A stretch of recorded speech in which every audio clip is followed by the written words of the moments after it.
All right, it is hard to come up with new content on this AR-15 rifle platform that's been around for 60 years and that has been looked at by every PhD on the planet. And I really don't want to post something that you've seen 100,000 times on YouTube.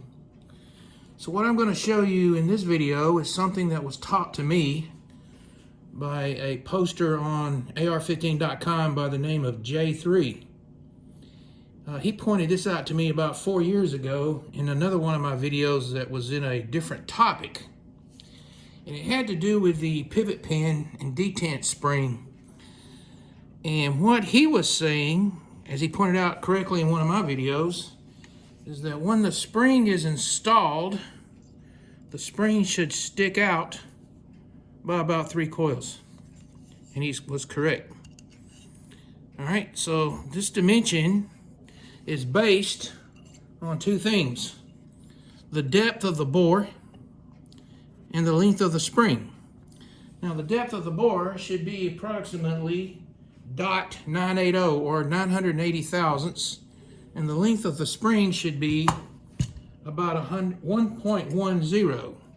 As you can see here, the spring is easily that length. So if your bore is drilled to the correct depth and your spring is the correct length, you will have the proper preload on the detent, so you get that good, nice feeling when you move the pin in and out. All right, so you may hear people say this all the time, that their Anderson lower in spec is just as good as a Colt. Yeah, let's take this same Colt spring. We're gonna stick it into this Anderson lower, and you see it just swallows it. That's because this Anderson lower is drilled too deep, and you're not gonna get the proper preload. Okay, now we'll show you here. I got this little tube from a can of jet spray gum out, and it's got a little black mark on it. And we're gonna slide it in, and you can see it goes all the way down to the black mark. All right, now on this Colt lower, you can see how far the black mark extends out, because the Colt lower is drilled to the proper spec and the Anderson lower is not. Now, I've got a bunch of springs here. These come out of various lower part kits I bought over the years. And this is non-Colt lower parts that I keep in this box. This mostly was Oops kits and Smith & Wesson lower parts kits I bought about 10 years ago from Cabela's, before I realized that not all parts are made the same. These springs here are way too short. I want to show you an example of some springs that are too short. You can see here, this spring is already, let's see if I can get it better. This spring is already 3 to 4 coils short. All 4 of these springs are short.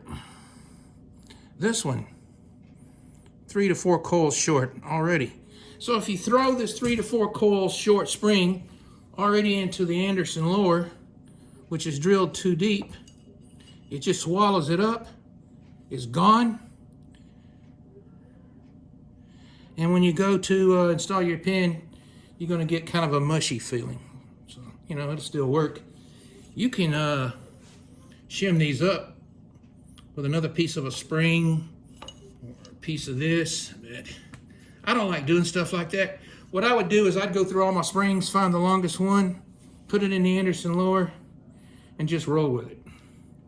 But when people say Andersons are all in spec and just as good as a Colt, there are several other things like this I can point out in future videos as well.